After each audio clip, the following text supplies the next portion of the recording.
गुरु ध्यान गुरुर्ब्रह्मा गुरुर्विष्णुर्गुरुर्देवो महेश्वरः गुरुर्साक्षात् परम ब्रह्म तस्मै श्री गुरवे नमः। गुरु भगवान और पुराण भगवान की दक्षिणा वहीं पर आप लोग अर्पित कर दें। इसके बाद ब्राह्मण पूजन करें। ओम हरि ओम हिरण्यगर्भः समवर्त आग्रे भूतस्य जातः पतिरेकयासीत सदाधार पृथ्वीं ध्यामुते मां कस्मै देवाय विखा विधेम। ध्यानमूलं गुरोर्मूर्तिं पूजामूलं गुरुर्पदं मंत्रमूलं गुरुर्वाक्यं मोक्षमूलं गुरुर्कृपा। प्रेम से बोलिए श्रीमद्भागवत महापुराण की जय। श्री गुरुदेव भगवान की जय। आचार्यादि नाम पूजनाम वहीं से ब्राह्मणों को तिलक लगाएंगे। ओम आचार्यस्तु यथा स्वर्गे शक्रादीनां बृहस्पति तथा त्वं मम यज्ञेस्मिन् आचार्यो भव सुब्रत। नमो ब्राह्मणे देवाय गो ब्राह्मणहिताय च जगद्धिताय कृष्णाय गोविंदाय नमो नमः। शंकर तिलक लगाकर ब्राह्मणों को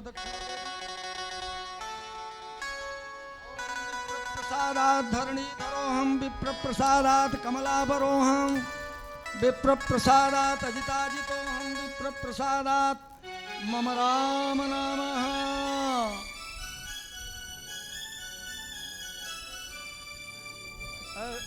तिलक लगाओ लोग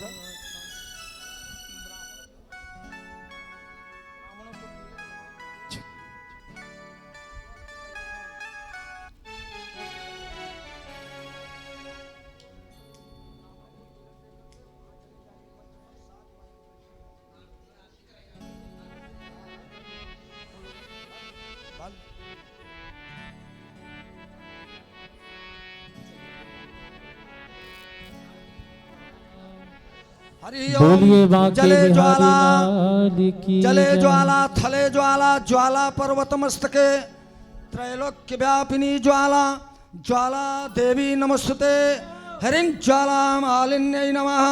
ध्यान पुष्पाणि समर्पयामि। ओम इदग्वं हविः प्रजनन्मे अस्तु दशभिरग्वं सर्वगणग्वं स्वस्तये आत्मसनि प्रजासनि पशुसनि लोकसन् अभयसनि अग्नि प्रजां बहुलां मे करो तन्नं पयो रेतो असमासुधत्ता। बोलिए बाकी बिहारी लाल की जय हो। सभी अपने स्थान पर खड़े हो जाएं, भगवान की आरती हो रही है। श्री गोविंदाय नमः श्री कृष्णाय नमः। बाके बिहारी तेरी आरती गाओ बाके बिहारी तेरी आरती गाओ बाके बिहारी तेरी आरती गाओ बाके बिहारी तेरी आरती गाओ। आरती गाओ प्यारे तुमको मनाओ आरती गाओ प्यारे तुमको मनाओ। तुमको मनाओ हरि गुण गाओ तुमको मनाओ हरि गुण गाओ। हे बनवारी तेरी आरती गाओ हे बनवारी तेरी आरती गाओ। मोर मुकुट प्रभु शीश में सोहे मोर मुकुट तेरे शीश पे सोहे। प्यारी बंसी मुनि मन मोहे प्यारी बंसी मुनि मन मोहे। देख छवि बलि हारी जाऊं देख छवि बलि हारे जाऊं। श्री बांके बिहारी तेरी आरती गाऊं। बांके बिहारी तेरी आरती गाऊं। चरणों से निकली है गंगा प्यारी। चरणों से निकली है गंगा प्यारी। जिसने सारी दुनिया तारी। जिसने सारी दुनिया तारी। उन चरणों में शीश नवाऊं। उन चरणों में शीश नवाऊं। श्री बांके बिहारी तेरी आरती गाऊं। श्री बांके बिहारी तेरी आरती गाऊं। दास अनाथ के नाथ आप हैं। दास अनाथ के नाथ आप हो। सुख दुख जीवन साथ आप हैं। सुख दुख जीवन साथ आप हो। हरि चरणों में शीश नवाऊं। हरि चरणों में शीश नवाऊं। श्री बांके बिहारी तेरी आरती गाऊं। श्री बांके बिहारी तेरी आरती गाऊं। श्री हरिदास के प्यारे तुम हो। श्री हरिदास के प्यारे तुम हो। मेरे मोहन जीवन धना हो। मेरे मोहन जीवन धन हो। देख छवि बलिहारी जाऊं। श्री बांके बिहारी तेरी आरती गाऊं। आरती गाऊं प्यारे तुमको मनाऊं। आरती गाऊं प्यारे तुमको मनाऊं। तुमको मनाऊं हरि गुण गाऊं। तुमको मनाऊं हरि गुण गाऊं। हे बनवारी तेरी आरती गाऊं। हे बनवारी तेरी आरती गाऊं। श्री बांके बिहारी तेरी आरती गाऊं। श्री बांके बिहारी तेरी आरती गाऊं। श्याम लला तेरी आरती गाऊं। श्याम लला तेरी आरती गाऊं। गिरधारी तेरी आरती गाऊं। गिरधारी तेरी आरती गाऊं। बांके बिहारी तेरी आरती गाऊं। बांके बिहारी तेरी आरती गाऊं। बांके बिहारी तेरी आरती गाऊं। बोलिए बांके बिहारी लाल की जय हो। कर्पूर गौरम करुणावतारम संसार सारम भुजगेन्द्रहारम सदा वसंतम हृदयारविंदे भवं भवानी सहितं नमामि। मंदारुमाला कुलतालकाय कपालमाला शशिखराय दिगंबराय जगदम्बराय नमः शिवाय नमः शिवाय। तुमेव माता पिता तुमेव तुमेव बंधु सखा तुमेव तुमेव विद्या द्रविणं तुमेव तुमेव सर्वं मम देव देव तुमेव सर्वं मम देव देव तुमेव सर्वं मम देव देव।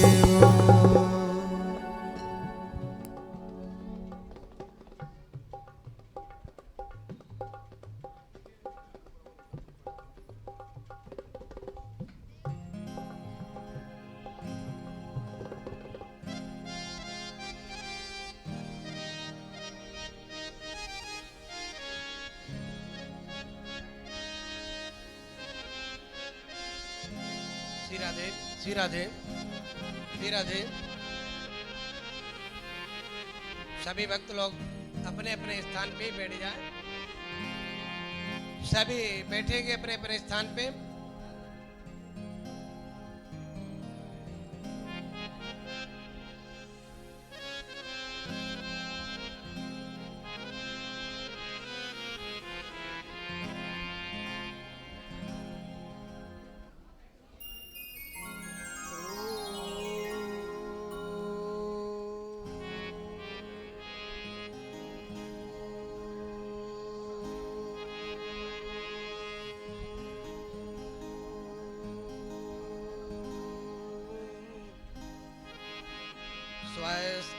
श्री गणेशाय नमः।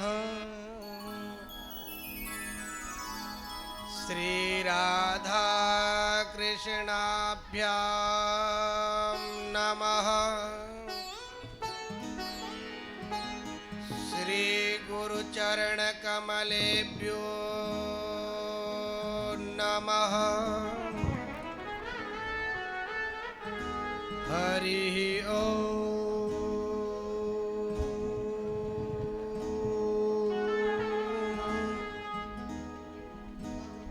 नमः परमहंसा स्वादित चरण कमल चिन्मकरंदा भक्त जनमानस निवासा श्री रामचंद्र।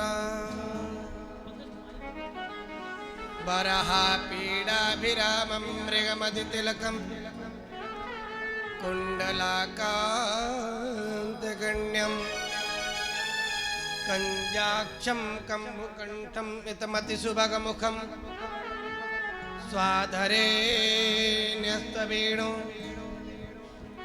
श्यामं शान्तं त्रिभङ्गं रविकरवसनं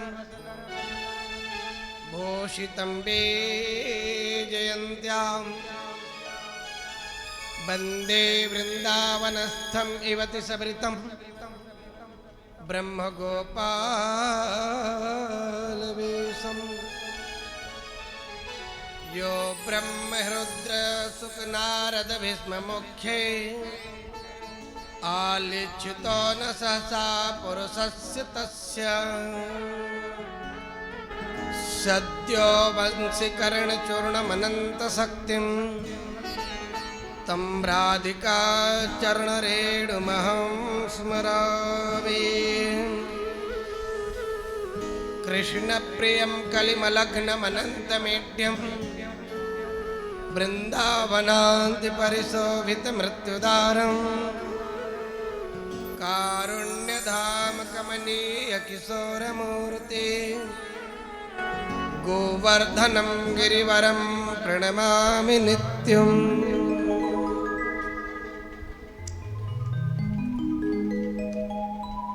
वन्दे नन्दसुतं कृष्णं वन्दे च वृषभानुजां वृन्दावनं गोवर्धनं वन्दे च वृषभानुजां। भक्ति भक्ति भगवंत गुरु चतुरनाम अपे इनके पद बंदन किए नाशत विघ्न अने।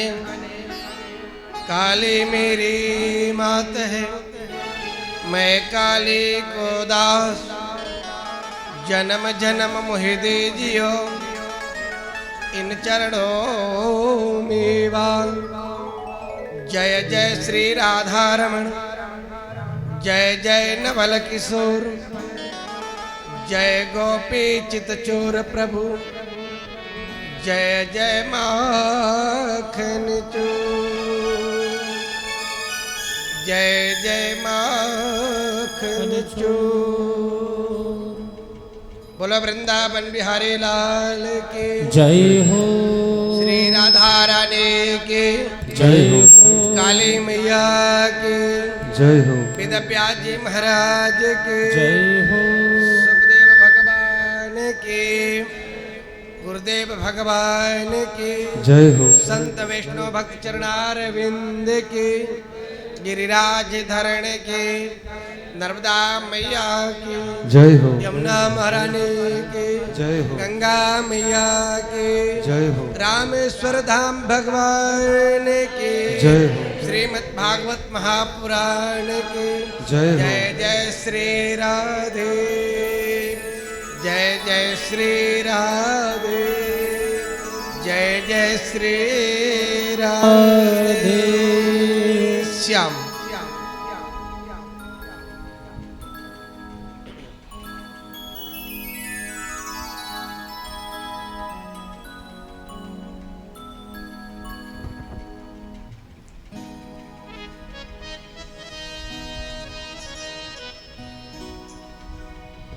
परम मंगलमय परात्पर अखिलेश्वर अकारण करुणा वरुणालय इनको कम करें। बांग में लीला पुरुषोत्तम योगेश्वर परमपिता परमेश्वर आज इनकी अनुपंका से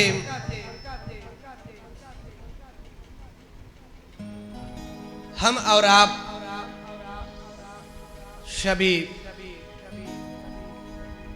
भक्तों के द्वारा सहयोग से 4 धामों का जो संकल्प था, जगन्नाथ धामपुरी, द्वारिकानाथ धामपुरी, बद्रीनाथ धाम और ये कौन सा है, रामेश्वर धाम। इनमें से बहुत से भक्त हैं जिन्होंने हमारे साथ संकल्प लिया था कि गुरुदेव हम सब लोग मिलकर के आपके साथ चारों धाम का संकल्प पूरा करेंगे और श्रीमद् भागवत के साथ में।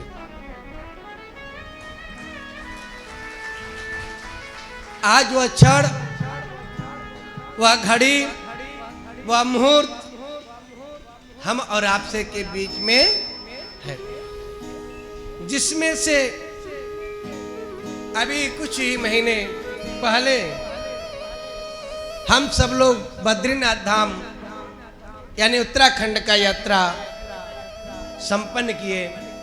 भगवान की असीम अनुकंपा, उनकी असीम कृपा ऐसी रही। मुझे तो स्वयं इतना भय बना था, लोगों ने इतना डरवा दिए थे, इतना घबरावा दिए थे कि इस बार इतने क्या कहते परेशानियां होगी, इतनी दिक्कतें होगी, इतने सर्टिफिकेट लगेंगे। तो दर्शनार्थी तीर्थ में जो जा रहे थे वो भी भयभीत थे, घबरा रहे थे। लेकिन कहते हैं परमात्मा अपने भक्ति की परीक्षा तो लेते ही लेते हैं, अवश्य लेते हैं। आप उनके लिए, भगवान कहते हैं मैं तेरी बिना परीक्षा लिए क्या कैसे पास कर दूंगा। ईश्वर पास नहीं करा, वो जानता मेरा भक्त सही है, लेकिन फिर भी परीक्षा ले लें।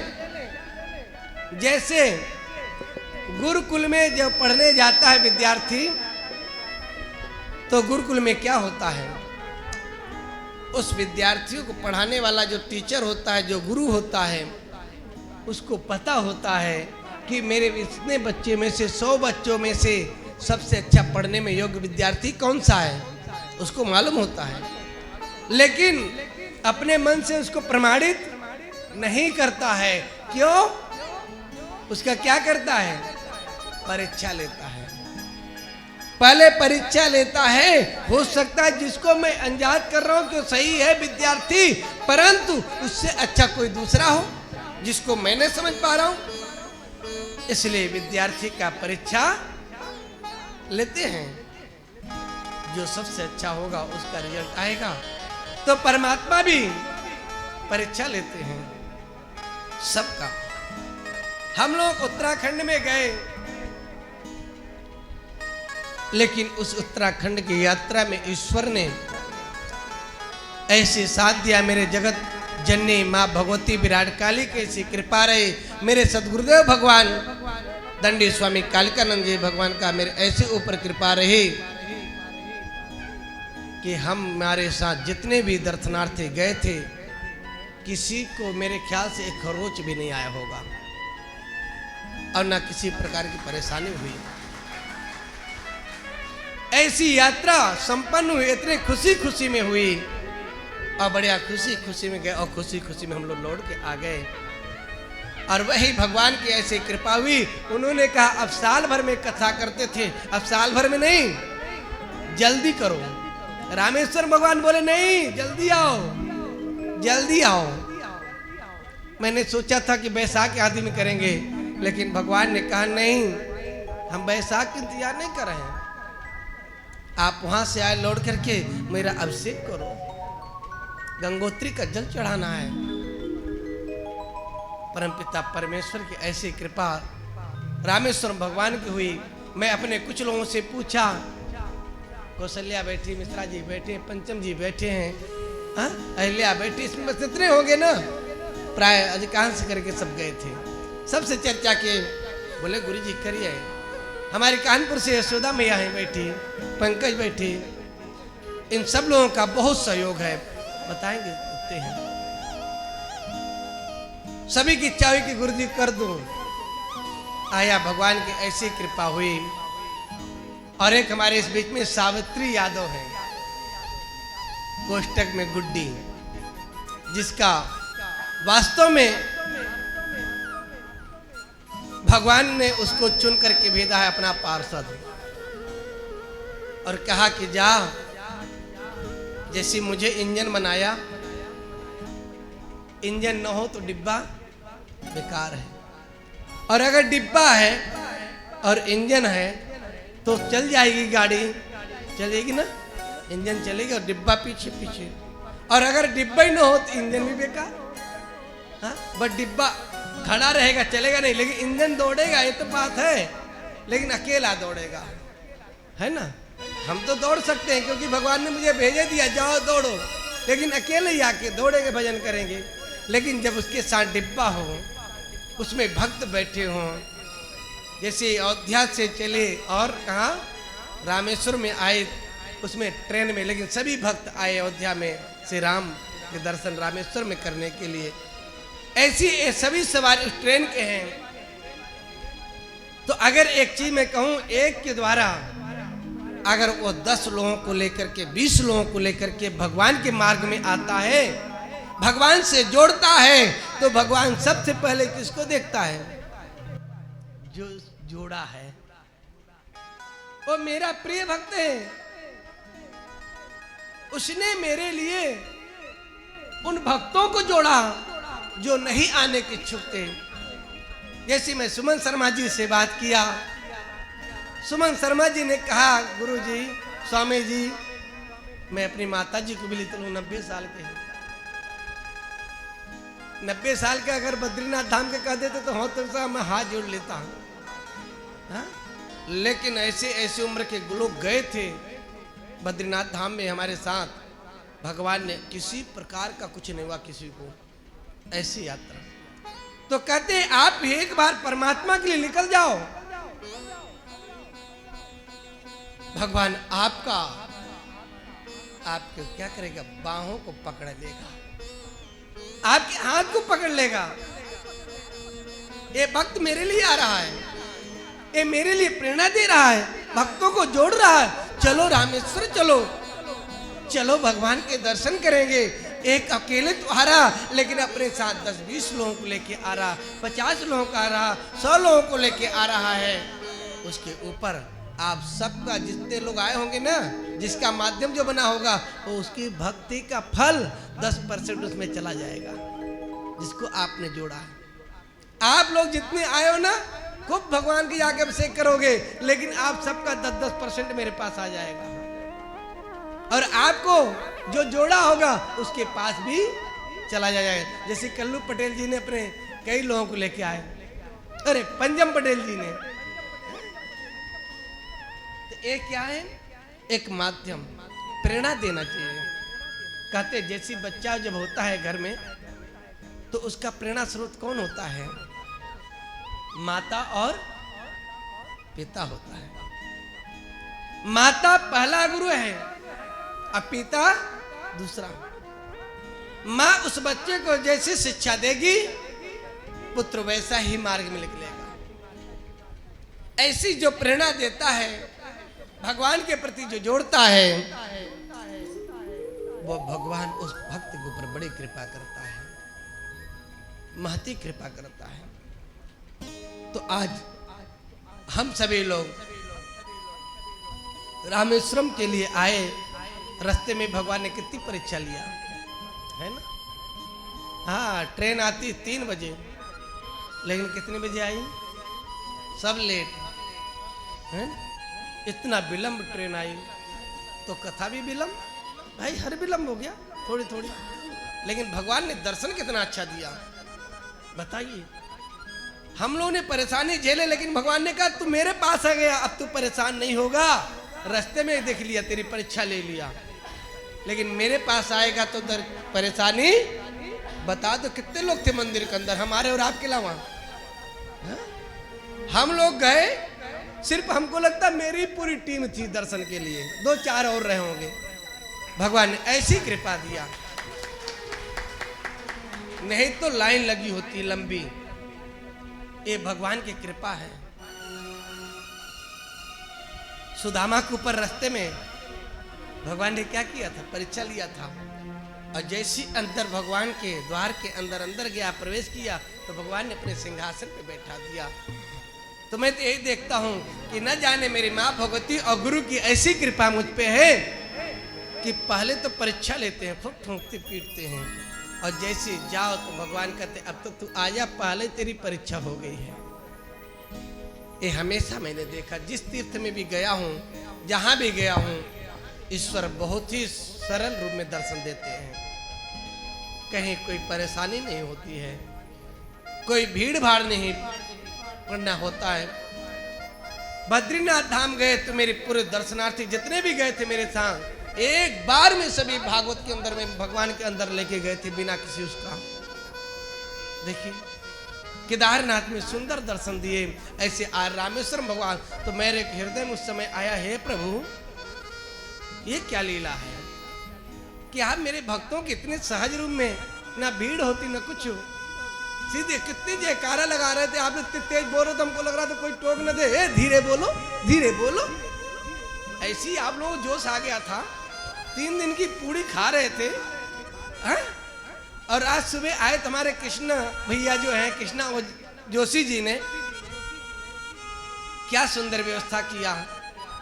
कितने भूखे रहे आप लोग, फटाफट लग गए हैं? भगवान ने कृपा किया और आप लोग ऐसी जोश आ गया कि मंदिर के अंदर पूरी ताकत निकाल दी। हाँ, मुझे तो लग रहा था कि कोई टोक न दे, इतना तेज आवाज के हल्ला क्यों कर रहे हो? ऐसी तेज आवाज पूरे मंदिर गूंज रहा था। मैंने कहा धन्य है प्रभु, ये भक्त है भगवान के, वो ताकत दिए, शक्ति दिए, भक्ति है। और यही प्रार्थना करता हूं मैं ईश्वर से, हे गोविंद, हे नारायण,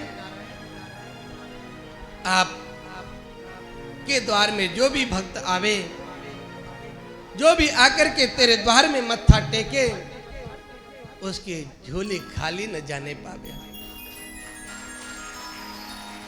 मेरे प्रतिदिन के नित्य की पूजा में मैं अपने भगवती माँ भगवती विराट काली से मैं नित्य प्रति प्रार्थना करता हूँ। जब मैं पूजा करके खाली होता हूँ, उनका मत्था टेकने जाता हूँ, तो उनसे एक ही प्रार्थना करता हूँ। मैं आज बता रहा हूँ, मैं उस माँ से अपने ये प्रार्थना करता हूँ कि हे माँ, जो भी भक्त तेरे द्वार पे आके मत्था टेके, उसकी इच्छा पूरी कर देना, उसकी इच्छा पूरा करना।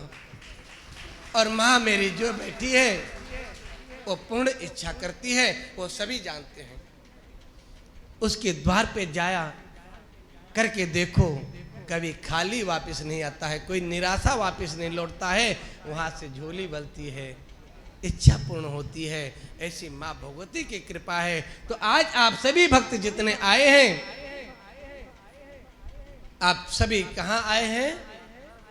रामेश्वर धाम, ज्योतिर्लिंग भी और धाम भी है, दोनों चीज है। एक ही धाम में दोनों चीज के दर्शन, एक ही रूप में दोनों दर्शन। हाँ? कितनी बड़ी बात है। उत्तराखंड गए थे तो 4 धाम उत्तराखंड के हैं। सबसे पहले धाम कौन सा था? बद्रीनाथ धाम, लेकिन ज्योतिर्लिंग में नहीं थे वो। ज्योतिर्लिंग कौन थे? केदारनाथ धाम। लेकिन रामेश्वर में आप आए तो क्या है? धाम और ज्योतिर्लिंग दोनों है ना। ऐसी ये भी कितनी बड़ी बात है कि एक ही दिव्य मूर्ति को दर्शन करने से हमको दोनों का दर्शन प्राप्त हो रहे हैं। एक ही बार में आने पे धाम भी हुआ और ज्योतिर्लिंग भी हुआ। ऐसे प्रभु के धाम में, उनके पावन गोद में और गोद तो कहने चाहिए। देखिए ना, आपके सामने मंदिर, हाँ? आप यहाँ बैठे हो, पीछे मुड़ो तो भगवान का दर्शन, मंदिर के गेट का, मंदिर के शिखर का। ऐसी कृपा प्रभु की। तो आइए हम और आप आज से 3 तारीख से और कितने तारीख तक, 9 तारीख तक हम और आप परम पिता परमेश्वर अवगढ़धानी भोलेनाथ जी के पावन गोद में बैठ करके कथा श्रवण का अवसर प्राप्त है। साथ ही साथ कथा मैं एक बार आपको बताता हूँ, सुनाता हूँ कथा में, कि अगर कथा के लिए आप समर्थवान ईश्वर ने आपको बनाया है तो कथा कहाँ सुननी चाहिए? तीर्थे वापी। अगर ईश्वर ने आपको संपन्न किया है तो आप एक बार अवश्य तीर्थ में कथा सुनिए। और तीर्थ में कथा कैसे? यजमान बन करके सुनिए। अब पूर्ण यजमान अगर बन जाए तो बड़ी कृपा है। तीर्थे वापी यानी तीर्थ में भगवान की कथा का सर्वश्रेष्ठ स्थान दिया गया। दूसरा वन में जाएं। जब वन में जाएंगे तो बड़ा स्थान होगा, अधिक से अधिक लोग वहाँ आए। और नहीं है तो फिर आप कथा कहाँ सुनोगे? तो घर में भी सुन सकते हो, है ना? घर में भी सुनने का अधिकार है, परंतु पहला स्थान तीर्थ में है। तीर्थ में जब आप भगवान की कथा करने के लिए अपने परिजनों को, अपने इष्ट मित्रों को लेकर के जाते हैं और यजमान बन के कथा सुनते हैं तो प्रभु की महती कृपा होती है। उनकी इतनी बड़ी कृपा कि आप पूर्व जन्म में ना जाने ऐसी कौन सी उपासना साधना की होंगे जो हमको यहाँ आकर के कथा श्रवण करने के लिए, वो भी 7 दिन, 1 रात रुकना तो बड़ी बात होती है, लेकिन आप तो 7 रात रुकोगे, वो भी भगवान की कथा श्रवण करने के लिए। आपको 7 दिन तक कुछ नहीं, आपके कान में क्या गूंजेगा? प्रभु की कथा, प्रभु का गुणगान, उनके ही चर्चा। जिस गली में जाओगे, जिस जगह दर्शन करने जाओगे, कोई न कोई दर्शन, कोई न कोई प्रभु ने लीला किया है, उसी में हम मंत्र मुग्ध हो जाएंगे। और यही एक मंत्र हमको लेकर के चलना है। इसी मंत्र को, इसी एक साधन को हमको पकड़ के रखना है और ईश्वर को प्रार्थना करना है कि गोविंद, मैं अब 7 दिन तक अपने घर का कारोबार आपके हवाले। दूध गयो कि नहीं गयो, खेती में क्या करते, क्या भयो नहीं भयो, बिजनेस में क्या काम हो भयो कि नहीं भयो। हमारे तो संस्थान के तीनों अधिकारी हम लोग यहीं बैठे हैं, भगवान भोलेनाथ के भरोसे। तीनों संस्थान के पदाधिकारी यहीं बैठे हैं। अब राम ही राम भोलेनाथ जी जाने, हा? तो हम लोग उनके भरोसे, अध्यक्ष भी, सचिव भी, कोषाध्यक्ष, तीनों बैठे हैं। अब प्रभु जानेगा, करेंगे। तो ये प्रभु की कृपा है, उनके भरोसे। तो ऐसी ईश्वर से प्रार्थना करें, हे गोविंद, आया हूं तेरे गोद में, जो कुछ भी है सब तेरा है, मेरा कुछ नहीं है। इस आशा को, इस लक्ष्य को लेकर हमको चलना है। और आज तो हम सब लोग थोड़े घंटे को करेंगे, क्योंकि सभी थके हैं। रात में मेरे ख्याल से कुछ ही लोग सो पाएंगे अच्छे से, क्योंकि टेंशन बनी रही, ट्रेन कब पहुंचेगी, कब क्या होगा। मैं इसके पहले पूर्व में आया था तो मैंने सोचा कि गाड़ी 2:30 बजे पहुंच जाएगी, 3 बजे। तो मैं गाड़ी में लेट गया, मैंने कहा चलो सोएंगे नहीं, देखा लेट हो रही तो सो गए। और जैसी एक झपकी लगी, ट्रेन में सब हल्ला करने लगे। ट्रेन के आगे रामेश्वर, आँख मिचते उठे तो मैं देखा 2:30 बज रहा था, पहले ही आ गई थी। इस बार कितने बजे आई है? 5-6 घंटा लेट हो गए। मुझे हमारे यूको बैंक के भैया रावत जी कहाँ हैं? अरे यूको बैंक जबलपुर पुली पाथर के, हमारे हर काम में हम लोगों को कभी कुछ नहीं करना पड़ता है, सब निपटा देते हैं। इस बार आए, इनने हमसे बोला कि गुरुदेव क्या कहते हैं, पिछली बार गाड़ी 5 घंटा लेट गई थी, लेकिन इस बार क्या कहते हैं, हमने कहा प्रभु की इच्छा छोड़ो, जो होगा देखा जाएगा। जबलपुर में 3 घंटा लेट, ते भविष्य वक्ता थे रावत जी, तो इसीलिए आप एक वाणी रख गया। तो ऐसे प्रभु ने, तो आप सभी लोग थके हैं, तो हम एक श्लोक से, एक प्रसंग से आप कथा विश्राम करेंगे और कल से समय लेंगे आप लोगों का 9 बजे से 1 बजे तक। और जो यजमान होंगे वो कृपया ध्यान दें, वो 7 बजे से बैठेंगे। 7 बजे से 8:30 बजे तक उनके पूजन जो है होंगे और फिर थोड़ी देर के लिए आपको छुट्टी दिया जाएगा, वो आप लोग जलपान करेंगे। और व्रत रहने वाले जो चाहें व्रत रह सकते जब तक पूजा ना हो। पूजा के बाद फिर आपको हम परेशान नहीं करेंगे, फिर आपकी इच्छा, सो इच्छा पे। तो बोलो वृंदावन बिहारी लाल की जय हो, भागवत भगवान की जय हो। जय हो। सच्चिदानंद रूपाय विश्वोत्पत्त्यादि हेतवे तापत्रय विनाशाय श्री कृष्णाय वयं नमः। श्रीमद् भागवत सप्ताह ज्ञान यज्ञ में आज श्रीमद् भागवत सप्ताह में से जो उसके महात्मा की कथा पे, उसके विशेषता पे हम सब थोड़ी चर्चा करेंगे। भगवान श्री कृष्ण का स्वरूप कैसा है? सतचित आनंद, वो आनंद स्वरूप है, चित्त स्वरूप है, और जो विश्व को बनाने वाले और विश्व को प्रलय करने में समर्थवान है, जो कैसे दैहिक, दैविक, भौतिक, तापा, ये तीनों में जो सर्व समर्थवान है, ऐसे मेरे गोविंद को श्री कृष्णाय वयम नमः। श्री माने राधा और कृष्ण माने भगवान श्री कृष्ण को हम सब लोग मिलके प्रणाम करते हैं। एक बार ऋषियों ने जाकर के सूत जी से प्रश्न करते हैं और क्या करते हैं कि हे गुरुदेव, मुझे ये बताइए किस कलयुग में सर्वश्रेष्ठ किस ग्रंथ का और किस देवी देवता का किस मंत्र से मैं जाप करूं, मुझे कृपा करके बताइए। और एक कलिकाल में जो है इसका उपाय क्या है, मुझे बता दीजिए प्रभु का मंत्र। तो आज के प्राणी जो है, अगर वो अपने गुरु के पास जाता तो क्या प्रश्न करता है, भगवान के पास जाता तो क्या मांगता है, ये ध्यान रखना। गुरु के पास जाए,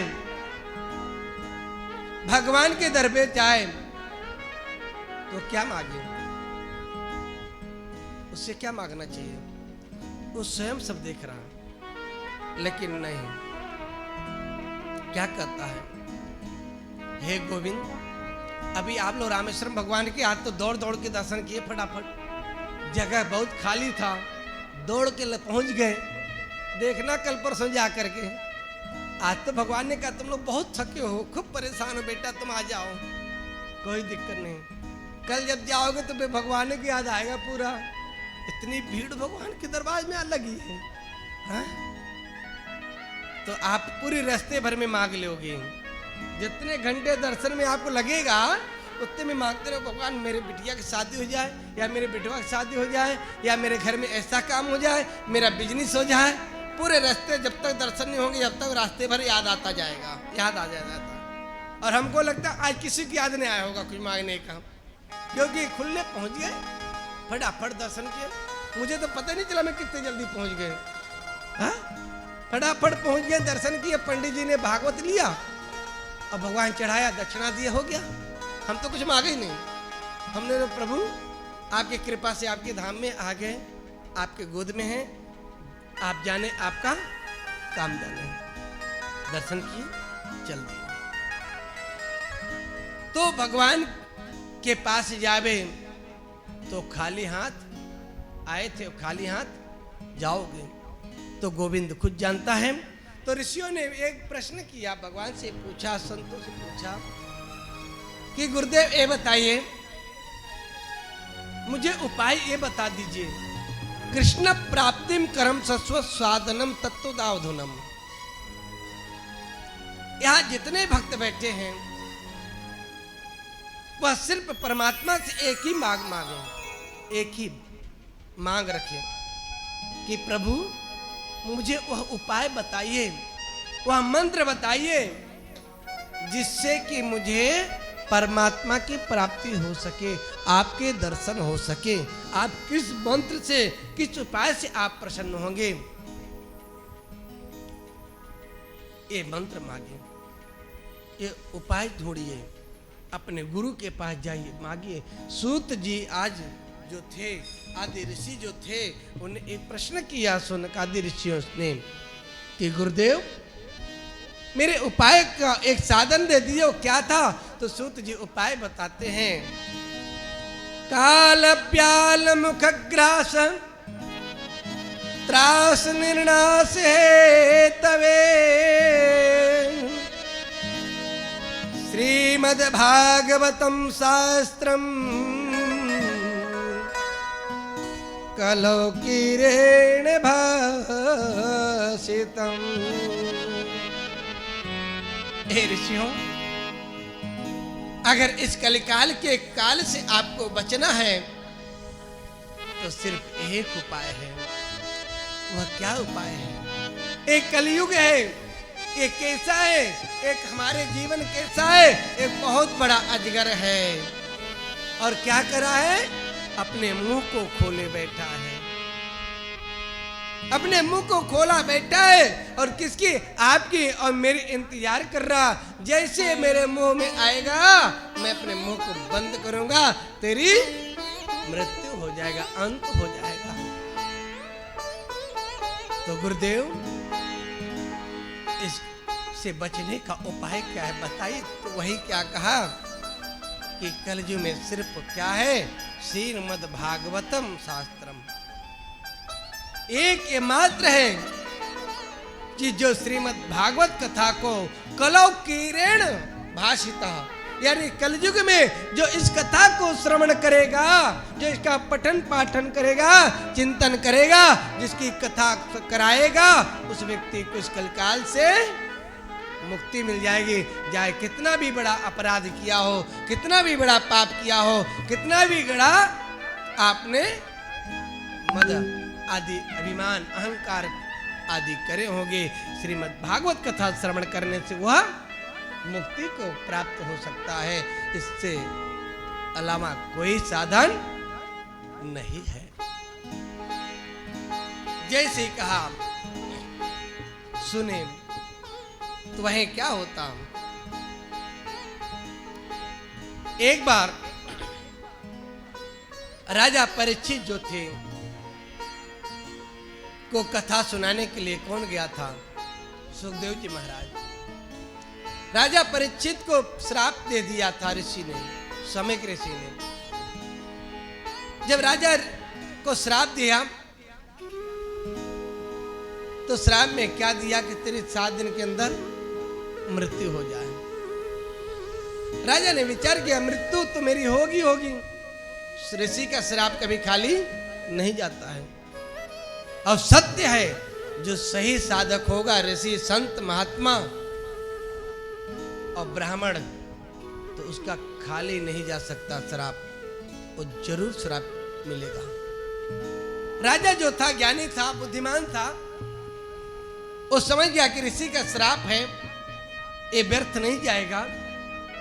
लेकिन अगर कोई सच्चा गुरु मिल जाएगा तो मेरे जीवन को धन्य भी बना सकता है। राजा परीक्षित ने अपने राज्य को छोड़ा और गया ऋषियों के पास। गंगा तट पे ऋषि मुनि आए, संत आए, सभी से प्रार्थना करता है कि मुझे श्रापित हूं मैं, 7 दिन के भीतर मेरी मृत्यु हो जाएगा, मुझे कोई उपाय बता दो। राजा ने क्या किया था? गंगा तट पे ऋषियों ने उपाय ढूंढ रहे थे। जब उपाय ढूंढ रहे थे तो उस उपाय में क्या हुआ, सभी बड़े बड़े ऋषि मुनि आदि आके बैठे थे, लेकिन कोई उपाय नहीं बता रहे।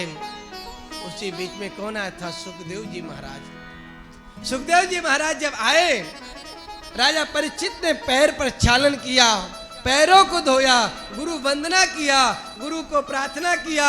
और जब प्रार्थना ज्यादा करने लगा तो ऋषियों ने कहा दिया, ज्यादा गुरु जी को प्रशंसा इनकी न करो, नहीं तो फिर छोड़ के चले भी जाएंगे।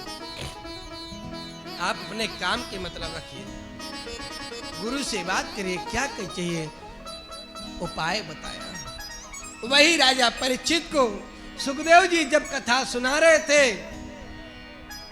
तो स्वर्ग से देख रहे थे देवता आदि। जो देवता आदि देख रहे थे तो वो भी क्या किए, देवता सबसे पहले परेशान करते हैं। अगर आप बैठ जाओ रामेश्वर धाम भगवान के दरवाजे के सामने संकल्प लेकर के कि प्रभु जब तक आप दर्शन नहीं दोगे, जब तक तुम्हें अन्न जल सब त्याग दूंगा, तो मैं सत्य कह रहा हूं, कर लो 6 महीना, इंसान तो कम करेंगे लेकिन देव ऋषि जो है ना वो पहले कर देंगे। देवता ज्यादा ही परेशान हो जाते हैं कि कहीं मेरे इंद्रासन पे नहीं आ जाए। हाँ?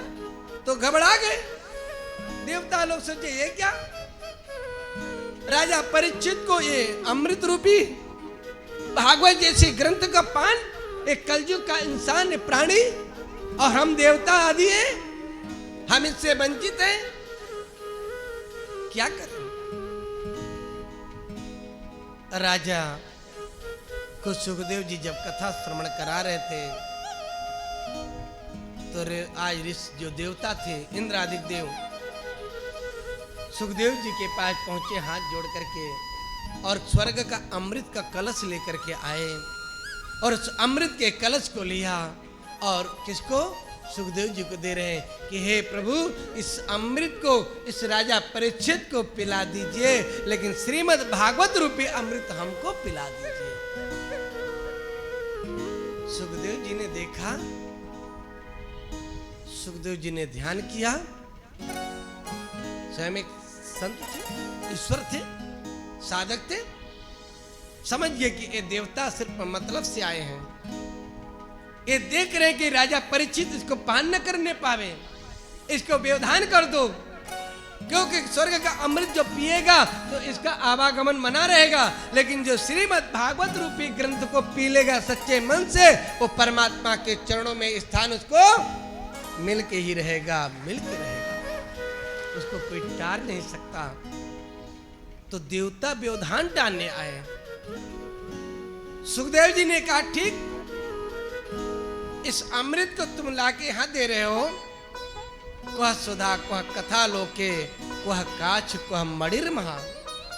हे देवताओं, ये स्वर्ग के अमृत और श्रीमद् भागवत जैसी जो इसमें मेरे नारायण मेरे गोविंद वास करते हैं, तेरे अमृत में कौन वास करता है, लेकिन श्रीमद् भागवत में मेरे गोविंद उसमें विराजमान है, मेरा कन्हैया विराजमान है। उसको जो पाठ करेगा, जो श्रवण करेगा, तो उसको कौन रोक सकता है प्रभु से मिलने के लिए। तो इससे नहीं, एक कांच है रे, कांच, एक मणि और एक कांच की तुलना कर रहा, ले जाओ अभक्ता तांच विज्ञास न ददोच कथामृतम। हे देवताओं, इसके योग्य तुम नहीं हो, ये कथामृत जो है अभक्त हो तुम लोग, तुमको नहीं दे सकते, ये तो राजा परीक्षित ही श्रवण कर सकता है, उसका अधिकारी सिर्फ राजा परीक्षित है। आप लोग स्वर्ग के अमृत को पीजिए। जैसे कहा, देवता जो थे सोच में पड़ गए, ये क्या, हम इसके अधिकारी नहीं, राजा परीक्षित इतना योग्य। ब्रह्मा जी के पास गए, ब्रह्मा जी के पास जब गए, प्रभु आप निर्णय करिए, आप निर्णय करिए, बताइए कि अमृत और श्रीमद् भागवत का, मैं गया था, सुखदेव जी ने अभक्त समझ के इनकार कर दिया। ब्रह्मा जी ने धर्म रूपी तराजू बुलवाया, और जैसे धर्म रूपी तराजू बुलवाया है, अब बुलवा करके क्या करते हैं, एक तराजू के पहलू दो होते हैं। अब तो इलेक्ट्रिक मशीनें आ गई हैं। पहले तो जो तराजू था दो ही पहलू होते थे। एक में बट्टा रखा जाता था ना, बट्टा क्या बोलते थे, किलो आजी थे, किलो तराजू, तो किलो और एक तरफ तराजू पड़ला होता था। तो एक पढ़ने में पूरे ग्रंथ रख दिया गया और दूसरे पढ़ने में श्रीमद् भागवत ग्रंथ को अकेला रखा।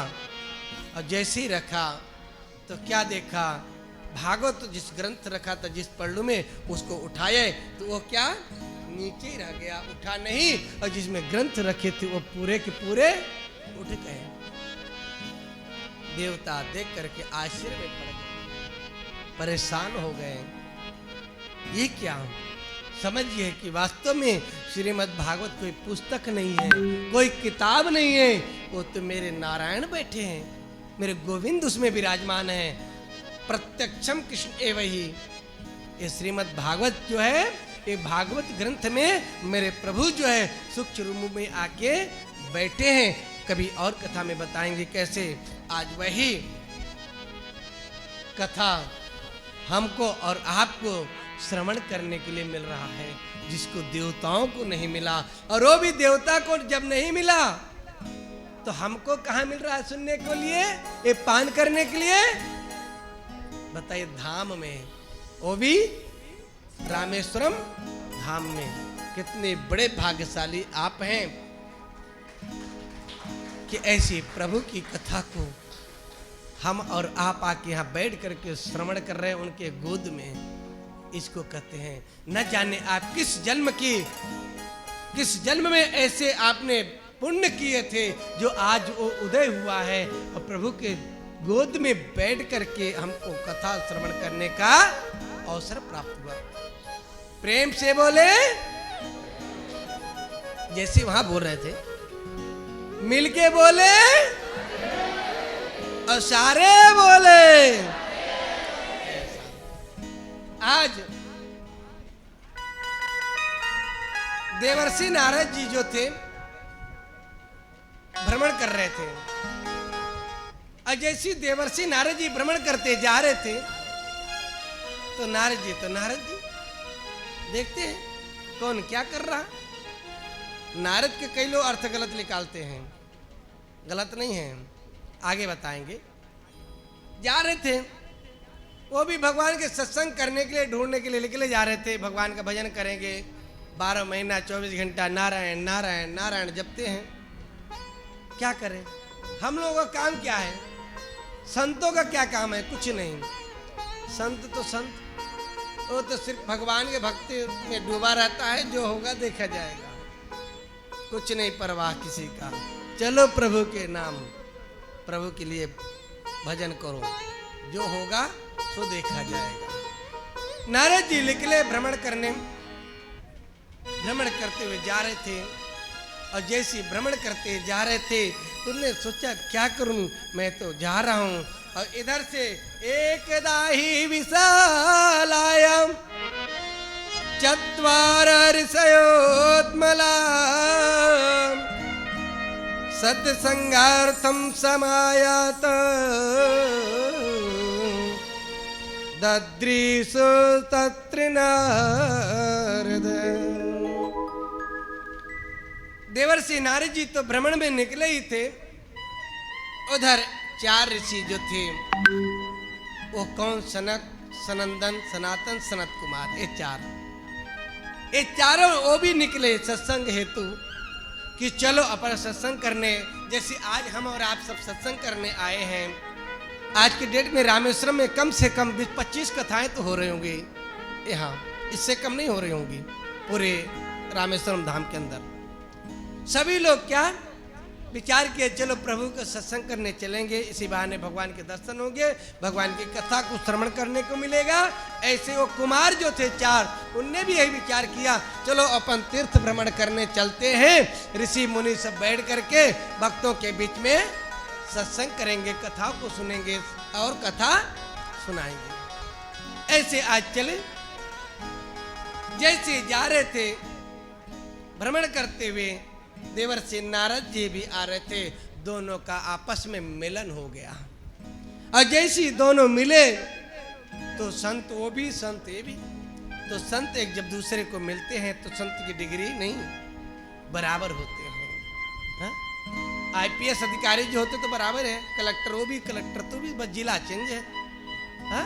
तो फलाने जिला का, तो फलाने जिला का मुख्यमंत्री एक ही है, कोई तमिलनाडु का, कोई मध्य प्रदेश का, कोई उत्तर प्रदेश का, बस थोड़ा अंतर है उसके कार्यभार में, है ना, सोच में, लेकिन मुख्यमंत्री वो भी बनना है, मुख्यमंत्री वो भी है। इधर देवर्षि नारद भी एक नारद ईश्वर का रूप है, उन्हीं का अवतारी है, सनत कुमार भी ईश्वर के अवतारी हैं। ये दोनों जब का मिलन हुआ, दोनों मिल करके गदगद हो गए, प्रसन्न हो गए, और प्रसन्न होते हैं तो एक दूसरे को नमन करते हैं, प्रणाम करते हैं। जब कोई बराबरी का मित्र मिलता है ना तो गले लगता है, पैर नहीं छूता है, क्या करता है, गले लगता है, मित्र मेरा मिल गया, मेरा मित्र मिल गया, गदगद होता है। तो जब संत संत मिलते हैं तो लगता है कि अपना कोई परिवार मिल गया, हा? अपना घर वाला मिल गया, ऐसा आवाज। जैसे आप रामेश्वरम आए हो, आपके क्षेत्र का, आपके देश का, आपके जिला का, अपने गांव का कोई मिल जाए, भटके भूले, कितना अच्छा लगेगा। अरे आप तो मेरे गांव के हो, मेरे जिला को हो, लगता है, बड़ी खुशी होती है। हमारे मिश्रा जी हैं, बाल गोविंद जी, अचानक ट्रेन में मिल गए, और ऐसे अचानक हम उनको जानते ना हमको जानते, लेकिन जब परिचय हुआ तो पूरे खानदान जानते हैं, ऐसा हुआ।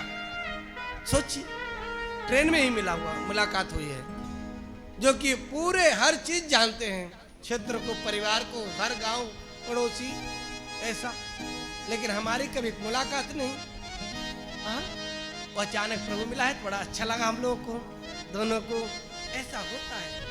हाँ? तो ये संयोग है। जैसे संतों दोनों मिले, देवर्षि नारद जी का वो चेहरा जो था उदासपन था, थोड़ा सा चेहरा में मुस्कान नहीं था।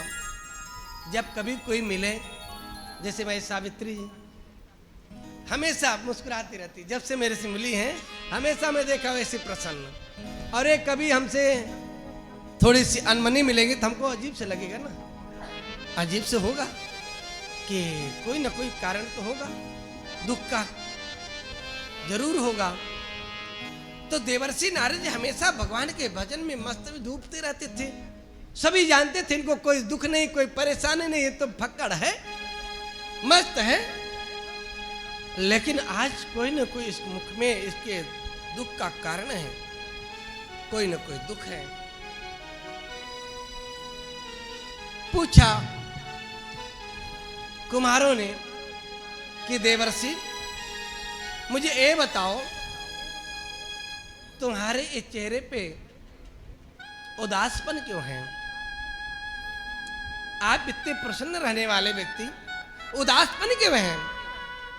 इसका कारण क्या है? देवर्षि नारद जी कुमार की बात को सुन करके आश्चर्य में रह गए। क्यों? क्योंकि कुमार ने भी जब यात्रा करते चले आ रहे थे तो उनके साथ एक घटना घटी। कुछ न कुछ ऐसी कभी घटना यात्रा में हो जाती तो उसको भूला नहीं जाता है, याद जरूर रहता है कि हमारे साथ यहाँ ऐसा हुआ था, हमारे साथ ऐसी घटना घटी थी। देवर्षि नारद जी जब आ रहे थे, यमुना के तट में एक युवती जो थी रुदन कर रही थी, उसकी आंखों से आंसू गिर रहे थे। भक्ति आदि जो देवियां थी वो क्या कर रही थी? पंखा डुला रही थी, सेवा कर रही थी। जो दूसरी थी, कौन थी वो? भक्ति देवी की। वो युवती जो थी, नाम क्या? भक्ति देवी की सेवा में आदि देवियां आदि सेवा में लगी थी, लेकिन उसकी आंखों से आंसू गिर रहे हैं। जैसे आंखों से आंसू जब गिर रहे थे और देवर्षि नारद जी आकाश की ओर से जा रहे थे, तो देवर्षि को देख करके, संत को देख करके युवती ने कहा कि मेरी एक ही संत ही, एक गुरुदेव ही मेरे दुख को दूर कर सकते हैं, अन्यथा तीसरा कोई और नहीं, अन्य दूसरा कोई कर सकता है। तो आप लोग भी ध्यान रखना, जीवन में अगर कोई भी परेशानी आए, कितनी भी कठिन से कठिन दुख हो, संकट आए, तो सबसे शेयर न करना, और खास करके इस युग में अब न करना। अगर करना तो किससे करना? या भगवान के दरबार में चले जाना, रो लेना, पूरी अपनी व्यथा सुना देना, वो आपकी व्यथा सुन लेगा, आज नहीं तो कल सुनेगा। या फिर आपका सच्चा कोई गुरु जो हो, या जिस संत पे विश्वास करते हो, उस संत के पास जाकर के सुना देना, वो संत आपके दुख को दूर अवश्य कर देगा, आपके कष्ट को आपका गुरुदेव जरूर सुनेगा और परमात्मा सुनेगा। ये तीन व्यक्ति जो है, संत, गुरु या ईश्वर, इनके पास अपना दुख जाकर के सुना देना, वो आपके दुख को किसी से बांटने और शेयर करने नहीं जाएगा तो सिर्फ भगवान से बांटने जाएगा। भगवान को बताएगा कि आपके पास मेरा भक्त आया था, अगर मैं उसका दुख दूर नहीं करूंगा तो आपका भक्ति मैं करता हूं, तो लोग क्या कहेंगे कि बड़ी काली जी की आराधना करते हो, बड़े रामेश्वरम धाम गए थे, क्या मिला? तो भगवान तेरी शान जाएगी, मेरी नहीं जानेगी, इसलिए उसका काम कर देना, ईश्वर कर देना। और आपने अगर इनको छोड़ करके अपने पड़ोसी वाले के बता दियो, या अपने किसी और से शेयर कर दियो, आपके सामने तो बड़े मीठे बन जाएंगे। हाँ, दिक्कत तो है, चलो क्या बताएं। और जैसे ही आप दूर हुए, फिर कितना मजा लेंगे वो, मालूम है? हाँ, चारों क्षेत्र में फैला देंगे, अरे फलवाना के तो इतना परेशान है, हे भगवान और परेशान हो जा, हे ईश्वर और परेशान हो जा। आपके सामने तो अच्छी, लेकिन पीठ पीछे हे भगवान और परेशान हो जाए, ये मन में।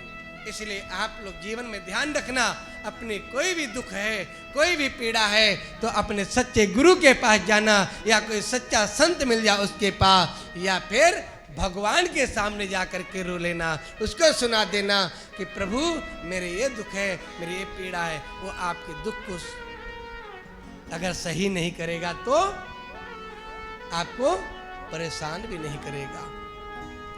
तो इसलिए देवर्षि नारद जी को जाते देख करके उस युवती का जो दुख था, वो अपने दुख को किसी को नहीं शेयर किया, किसी को नहीं बताया। भगवान को देख करके, किसको? देवर्षि नारद जी को देख करके पुकारती है, भो भो साधो क्षणं तिष्ठ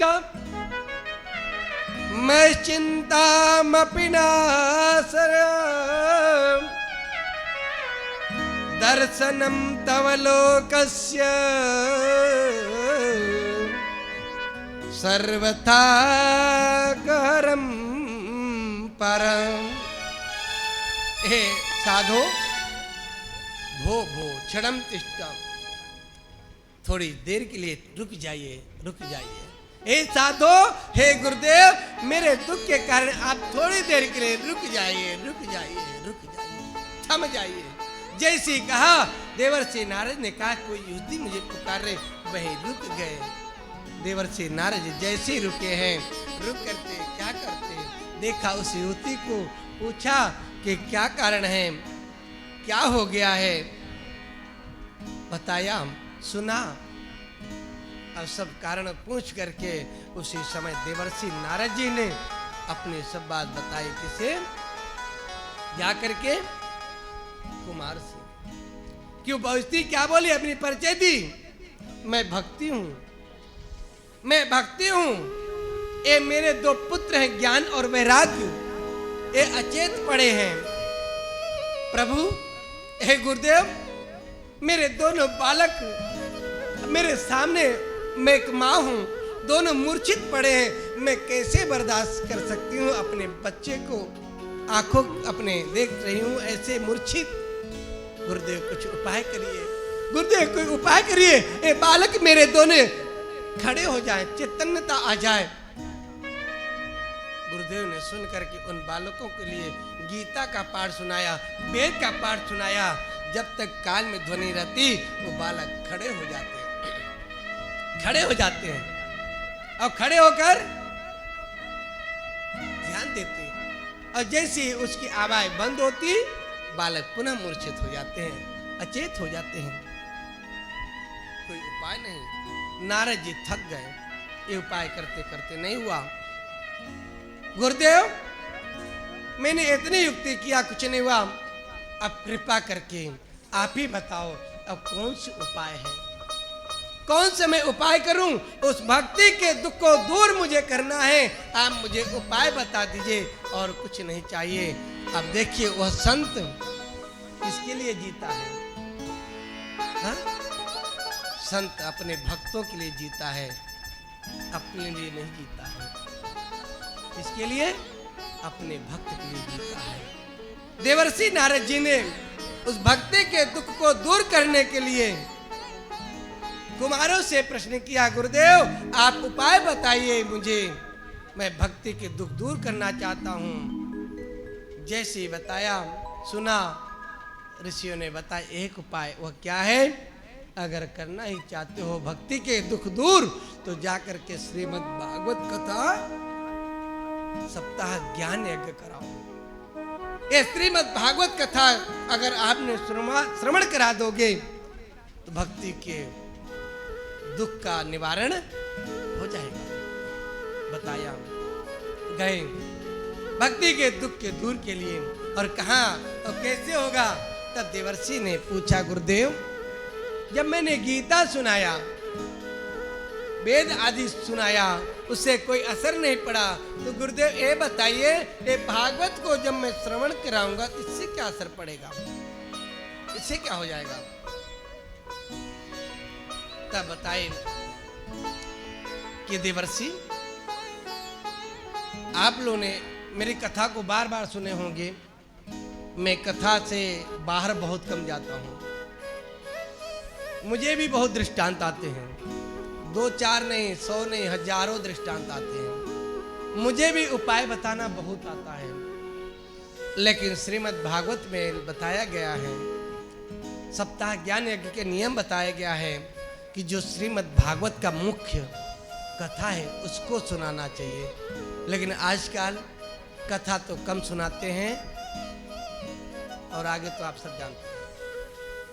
तो इसीलिए कथा को मूल जो होता है उससे विमुख नहीं होना चाहिए। कथा में दृष्टांत दो ठीक है, क्योंकि दृष्टांत नहीं देते तो सिद्धांत समझ में नहीं आता है, इसलिए देना पड़ता है कथा से। लेकिन स्पर्श रहना चाहिए, कथा को छोड़ के नहीं।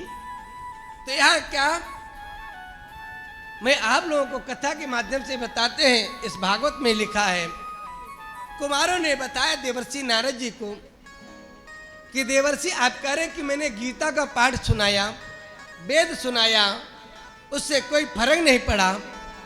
तो देवर्षि सुन लो, ये भागवत जो है ना, ये बहुत बड़ी ग्रंथ है। ये क्या है? ये भागवत नहीं, इसमें मेरे गोविंद छिपे हैं। बोले गोविंद छिपे? बोले हाँ। बोले कैसे छिपे हैं? तो कहा कुमार ने, यथा दुग्धो स्थितम सर्पिन स्वादायोपकल्पते पृथक भूतम हि तद्गप्यम देवानां रसवर्धनम। हे देवर्षि, जैसे आपने दूध देखा, हमारे रतनलाल यादव जी बताएंगे, दूध जो है आपने सबने देखा, दूध बताइए पीते हैं तो अलग स्वाद आता है, लेकिन उस दूध से कितने व्यंजन बनते हैं? दूध से दही, दूध से मक्खन, और दूध से घी, दूध से खोआ, दूध से छेना, न जाने क्या क्या निकलता है। पनीर, हाँ सावित्री ने याद दिया, हम छेना बोले, अरे छेना भी दूध से बनता शायद। रबड़ी आदि कई नाम होते हैं। जैसी सोना एक है, लेकिन सोने के जेवर अलग अलग है। जैसी ये अंगूठी है, क्या है? अंगूठी है। लेकिन इस अंगूठी को पूछा जाए काहे की, तो क्या कहोगे? ये सोने की है, नकली नहीं है ना, समझे? बेंटेक्स है। हैं? क्या है? सोने की। और यही पूछ लिया जाए इसमें महाराज जी क्या लगा है? माला है। काहे की माला है? रुद्राक्ष की है। लेकिन क्या लगा? बोले सोने की डिब्बी लगी है, उसमें गुथी है, यही बोलेंगे ना। लेकिन नाम अलग अलग है, लेकिन वस्तु एक है। वस्तु एक है, नाम अनेक है। ईश्वर एक है, लेकिन भगवान अनेक हैं। गुरु भगवान भी है, इंद्र भगवान भी है, सूर्य भगवान भी है, लेकिन ईश्वर एक है। ईश्वर अनेक नहीं है, ईश्वर एक है, लेकिन ईश्वर के रूप में अनेक रूप हो गए हैं। वही ईश्वर विष्णु का रूप है, वही ईश्वर कृष्ण के रूप है, वही ईश्वर नारायण के रूप है। ऐसा है। ऐसी ही दूध एक है, लेकिन दूध के में से व्यंजन अलग है। तो हे देवर्षि, जैसी दूध है, दूध में घी दिखाई नहीं देता। दिखाई देता है? नहीं दिखता है। हाँ गुरुदेव, सही कहा आपने। दूध जब पीते घी का अनुभव नहीं होता है और ना ही घी दिखाई देता है। तो देवर्षि ए बता, वो घी कैसे दिखता है? क्या उपाय करना पड़ता? बोले बहुत मेहनत करना पड़ता है। वो मेहनत क्या है? वो दूध को पहले दही बनाना पड़ता है ना? खट्टा फाड़ना पड़ता है, फट जाता, दही हो जाता है। और जब दही बनता है तो उसमें से फिर क्या करना होता है? मथना पड़ता है। मंथते हो। अब तो आजकल इलेक्ट्रिक मशीन आ गई है, बटन दबाओ अपने आप मथता है। पहले तो हाथ से मथना पड़ता था। मथना पड़ता है। और जब वो दूध से दही, दही से जब वो मथने के बाद क्या बनता है बताइए? मक्खन। और जब मक्खन बन जाता है फिर उसको क्या करना होता है? घी में बनता है। लेकिन क्या कब बनता है? अग्नि में तपाना होता है, तब घी मिलता है। तो देवर्षि, जैसे दूध को दही जमाया, दही जमाने के बाद मथना पड़ता है। कितने उस मंथन को, दही को कितना चोट खाना पड़ता है, कितना उसमें रगड़ना पड़ता है, कितना दही मार खाता है। और तब भी मक्खन जब बन जाता है तो इंसान उसको तपा देता अग्नि में। और जब वो तप जाता है तो घी निकलता है। तो देवर्षि, ऐसे श्रीमद् भागवत है। इस श्रीमद् भागवत को तुझे उसी प्रकार तपना पड़ेगा कि पहले भागवत में तू प्रवेश कर। प्रवेश करने के बाद उसका मंथन कर। और जब मंथन करने बाद जब तब करेगा, तब कहीं तुझे इसमें ईश्वर की प्राप्ति हो पाएगी, ईश्वर तुझे दिखाई देंगे। तो भागवत ग्रंथ को भी सुनने के लिए आपको तपना पड़ेगा, आपको संघर्ष करना पड़ेगा। मेहनत करोगे तब कहीं प्रभु की इसमें छवि आपको दिखाई पड़ेगी। नहीं तो फिर तो एक श्लोक लिखा है, एक पुस्तक है, जैसे दूध दिखाई दे रहा, घी नहीं दिखाई दे रहा, ऐसे भगवान इसमें दिखाई नहीं देंगे। हाँ, श्लोक है, पढ़ते जाओ, लेकिन पढ़ना नहीं है। इसको पढ़ने के साथ इसकी साधना करना होगा, तपना होगा, तब मेरे गोविंद इसमें आपको दिखाई देने पड़ेंगे, उसको आपको मिल जाएंगे, आपको प्राप्त हो जाएंगे। बोलो वृंदावन बिहारी लाल की, रामेश्वर भगवान की जय हो। प्रेम से बोले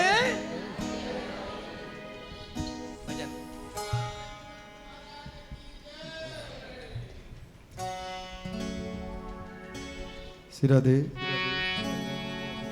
संसार के लोगों से आशा न किया करना, जब कोई ना हो अपना सीताराम कहा करना। जब कोई ना हो अपना, सीताराम कहा करना। संसार के लोगों से आशा न किया करना। संसार के लोगों से आशा न किया करना। जब कोई ना हो अपना, सीताराम कहा करना। जब कोई ना हो अपना, सीताराम कहा करना।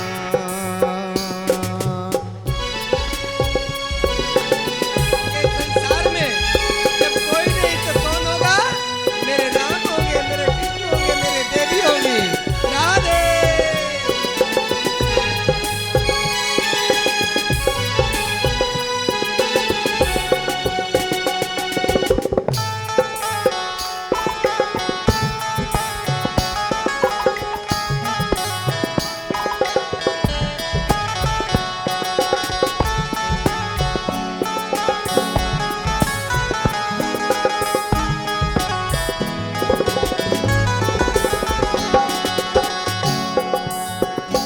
जीवन के समुंदर में तूफान भी आते हैं।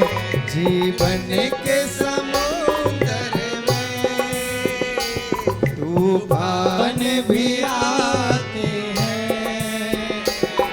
जो उनको भजते हैं, प्रभु आप बचाते हैं।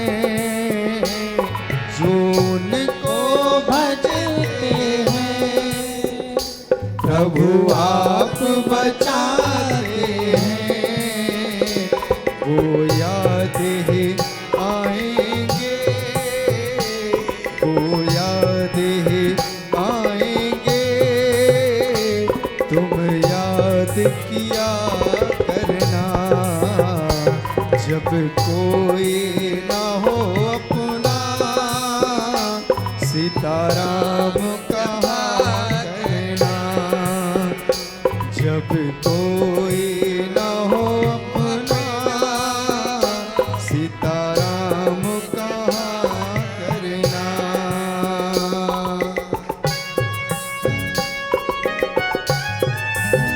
राधे। ये जीवन का समुद्र है।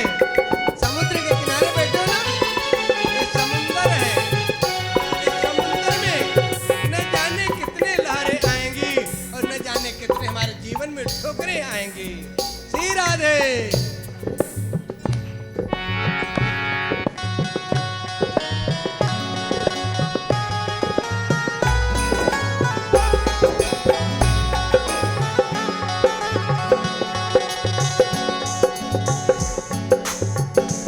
मत भूल अरे बंदे, ये देश बेगाना है।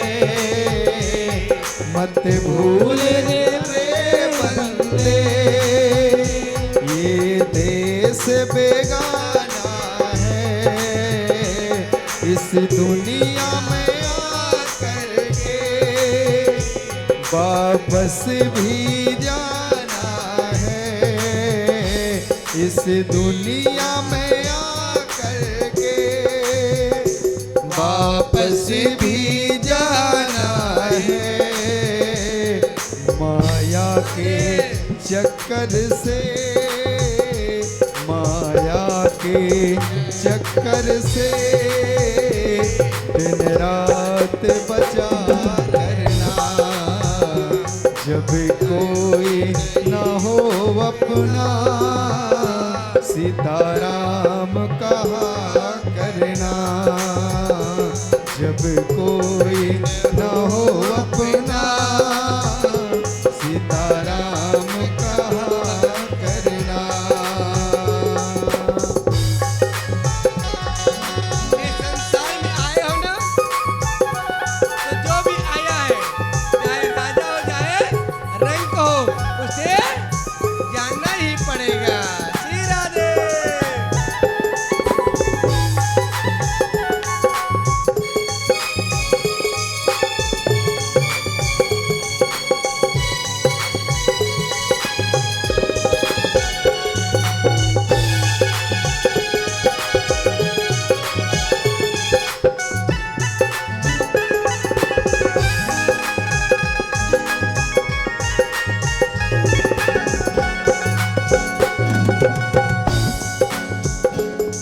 मत भूल अरे प्राणी, प्रभु तुझसे दूर नहीं। मत भूल अरे प्राणी, प्रभु तुझसे दूर नहीं। जब कष्ट हो भक्तों पर, प्रभु को मंजूर नहीं। जब कष्ट हो भक्तों पर, प्रभु को मंजूर नहीं। भगवान को आता है, भगवान को आता है, भक्तों पे दया करना। जब कोई ना हो अपना, सीताराम कहा करना। जब कोई ना हो अपना, सीताराम कहा करना। संसार के लोगों से आशा न किया करना। संसार के लोगों से आशा न किया करना। जब कोई न हो अपना, सीताराम कहा करना। जब कोई न हो अपना, सीताराम कहा करना। सीताराम कहा करना। सीताराम कहा करना। बोलो सीतारामचंद्र भगवान की जय हो। प्रेम से बोले, सारे बोले राधे राधे, और मिलके बोले राधे राधे। आज भक्ति देवी के आज दुख को दूर करने का उपाय देवर्षि नारद जी को मिल गया। देवर्षि नारद जी ने गुरुदेव से पूछा, गुरुदेव, वो स्तुति करते हैं, गुरुदेव को प्रणाम करते हैं। आपने मेरे मार्गदर्शन किया, भक्ति देवी को उद्धार के लिए, दुख के दूर करने के लिए, ज्ञान वैराग्य को मुक्ति दिलाने के लिए आपने उपाय दिया। वहाँ पे स्तुति करते, प्रार्थना करते हैं और फिर आगे जाते हैं। और कहा, हरि के द्वार, हरिद्वार। हरि के द्वार कहाँ है? हरिद्वार। हरि कहाँ निवास करते हैं? जहाँ हम लोग गए थे, बद्रीनाथ। अब पट बंद हो गए, 6 महीना बंद होते, 6 महीना खुले रहते हैं, है ना। वहाँ तो देवर्षि नारद जी को आज्ञा मिला, गए बद्रीनाथ धाम, वहाँ हरिद्वार। वहाँ पे इस कथा को उन्हें करवाया, बड़े धूमधाम के साथ कथा हुई। उनके प्रचारक कौन थे? ऋषि मुनि आदि थे। प्रचार हुआ, कुंभ जैसा मेला भरा। भक्ति देवी, ज्ञान देवी आदि जो थे वहाँ वैराग्य कथा सुन रहे थे, किसी को दिखाई नहीं दिए। और जब किसी को दिखाई नहीं दिए तो क्या, भक्ति देवी आसन में बैठे, वहाँ कथा चल रही। भक्ति देवी आज जैसी कथा चल रही थी, भीड़ है, आज अपने पुत्रों को लेके प्रकट हो गई। जैसी प्रकट हुई तो भक्ति देवी आज भजन करते हुए, गाते हुए, आज गुरुदेव आपके कृपा से, आपके आशीर्वाद से मेरे पुत्रों को मुक्ति मिल गई। तो भक्ति सुतो तरुणी गृहीत्वा प्रेमेक रूपा सा विरासे। हे गोविंद, हे नारायण, हे गुरुदेव, आपके कृपा से, आपके आशीर्वाद से आज मेरे दोनों पुत्र पुनः चैतन्य अवस्था में आ गए। आप कृपा करके मुझे बताइए मेरा निवास कहाँ होगा। वहीं गुरुदेव ने आज्ञा दी, जहाँ भक्त निवास करते होंगे उस घर में जा करके तेरी निवास होगा। जा और ज्ञान और वैराग्य को लेके वहीं स्थापित हो जाना। भक्ति गई और भक्ति जा करके अपने भक्त के घर में निवास करती है, जहाँ पे घर में क्या प्रभु विराजते हो, भगवान की कृपा हो, वहाँ भक्ति अपने ज्ञान और वैराग्य के साथ निवास करती है। किसी दिन बताएंगे आपको कि भगवान लक्ष्मी किसके घर में स्थित रहती है और किसके घर में लक्ष्मी नहीं आती है, और उसका भी उपाय बताऊंगा आपको। आज की कथा में यहीं तक, और आप सब लोग बहुत थके हैं। आप लोग से भगवान की प्रार्थना आरती करके आप लोग अपने अपने कमरे को जाएंगे, आराम करेंगे।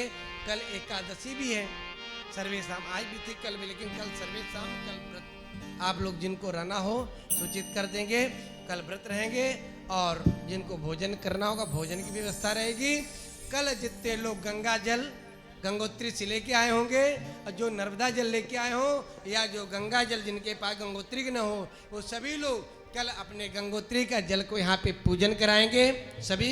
और पूजन कराने के बाद शाम को हम लोग 4 बजे पुनः चलेंगे भगवान के पास। उस गंगोत्री के जल को आप सबका लेकर के भगवान को परब से कराया जाएगा। आप सब लोग कल एकादशी के पावन पुण्य तिथि पर, पुण्य अवसर पर हम लोग प्रभु के अभिषेक में अपने गंगोत्री का जल अर्पण कराएंगे। आइए आरती के बाद प्रसाद और प्रस्थान। आज का प्रसाद हमारे संस्थान के सचिव रजनीश उपाध्याय जी की तरफ से है, उन्हें प्रसाद वितरण करा रहे हैं। जिन भक्तों को अपने इस कथा में जिसकी तरफ से प्रसाद वितरण कराना हो करा सकते हैं। जिन भक्तों को अपनी तरफ से भंडारा में सहयोग देना हो भंडारा में दे सकते हैं। जिन भक्तों को कथा में आज की कथा जो श्रवण कर रहे हैं यजमान बन के एक थोड़ा सा राशि जमा करना होगा, वो जमा करके यजमान एक दिन की भी सुन सकते हैं बन करके मुख्य रूप से। जिनको 7 दिन बने हो तो बने हैं, और जिनको नहीं हो तो आए हैं तो कथा सुनेंगे ही सुनेंगे। सभी कथा का श्रवण और लाभ अवश्य प्राप्त करें। आज कथा का आपको अपने डॉक्टर स्वामी राधे चैतन्य यूट्यूब चैनल के माध्यम से लाइव नहीं हुआ है। आज यशस करे वृंदावन के नाम से कोई लाइव हुआ है। कल से कथा को हम लोग इसको लाइव डॉक्टर स्वामी राधे चैतन्य के यूट्यूब पे चलेगी, जो पूरे देश विदेशों में भी हमारे चैनल को दिखाते हैं भक्त लोग, अमेरिका में भी देखते हैं। यहाँ तक कि आपको बताऊं पाकिस्तान में भी मेरे भक्त लोग कथा इसमें देखते हैं, बहुत यूट्यूब में कई देशों में देखते हैं। आज भी देखे हैं बहुत से लोग, और आज जो प्रसारण है उसको आज बहुत भक्त लोग परेशान थे, गुरुजी आपकी कथा चालू नहीं हुई है। तो अब कल से 9 बजे से कथा चलेगी, 9 बजे से 1 बजे तक आप सभी लोग कथा को समय को ध्यान देते हुए, ये नहीं कि बढ़िया कमरा मिला ये सी में बढ़िया सोए, तो ध्यान देंगे। 7 बजे यजमान लोग किसी भी हालत में यहाँ आ जाएं और कथा में पूजन में रहेंगे, और 8 साढ़े 8 बजे आप सभी भक्त जितने आए हैं यहाँ आएंगे, और कथा 9 बजे सीधे प्रसारण आप लोग कथा का श्रवण यहाँ करेंगे। जो नहीं आ पाए अपने अपने घर में आप लोग सूचित कर देंगे कि आप लोग अपने चैनल पे टीवी पे देखें। वो सभी लोग अपने घर में बैठ कर के भी आनंद ले सकते हैं। रोड में चल रहे हैं, कार में चल रहे हैं, गाड़ी में बैठे तो भी मोबाइल क्या वैज्ञानिक है, कहाँ पहुँच गया। हाँ, घर बैठे नहीं, रोड में चलते हुए भी देख सकते हो। ये है विज्ञान कितना आगे बढ़ रहा। मैं उसको बहुत बहुत साधुवाद दे रहा हूँ उन वैज्ञानिकों के लिए भी। आपने क्या लीला किया, क्या क्या कर दिया, बहुत बहुत धन्यवाद। आइए आरती बाद फिर प्रसाद। बोलिए बांके बिहारी लाल की जय हो। श्री भागवत भगवान की। पंखा बंद करो भाई।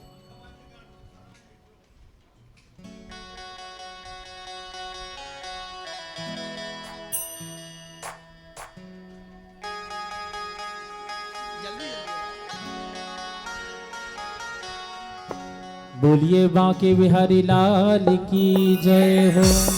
श्री भागवत भगवान की है आरती, पापियों को पाप से है तारती। श्री भागवत भगवान की है आरती, पापियों को पाप से है तारती। आरती श्री भागवत भगवान की है आरती, पापियों को पाप से है तारती। श्री भागवत भगवान की है आरती, पापियों को पाप से है तारती। ये अमर ग्रंथ ये मुक्ति पंथ ये पंचम वेद निराला, नव ज्योति जगाने वाला।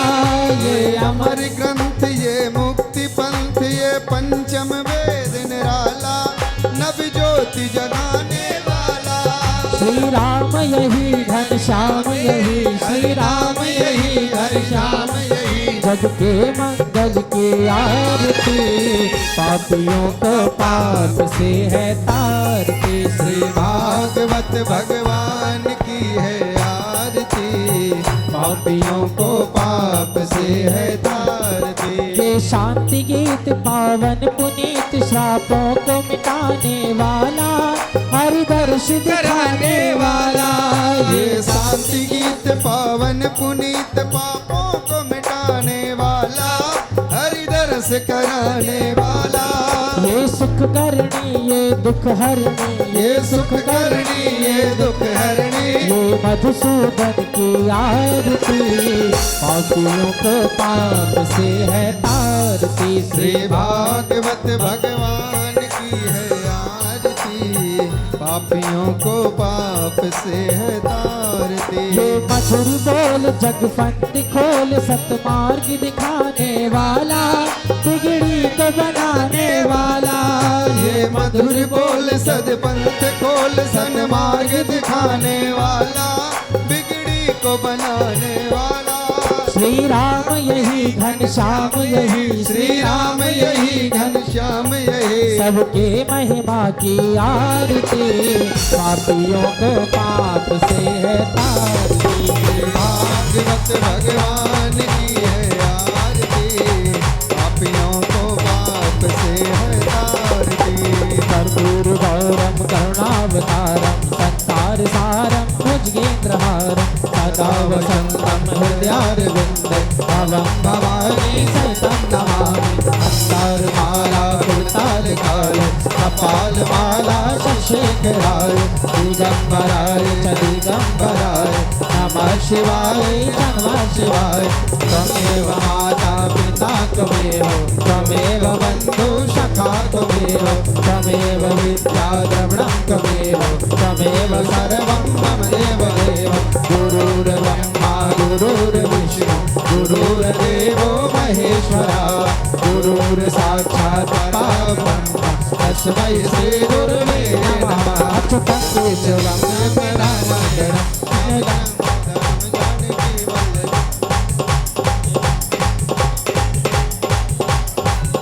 अच्युतं केशवं राम नारायणं, कृष्ण दामोदरं वासुदेवं भजे, श्रीधरं गोपिका वल्लभं जानकी नायकं रामचन्द्रं भजे।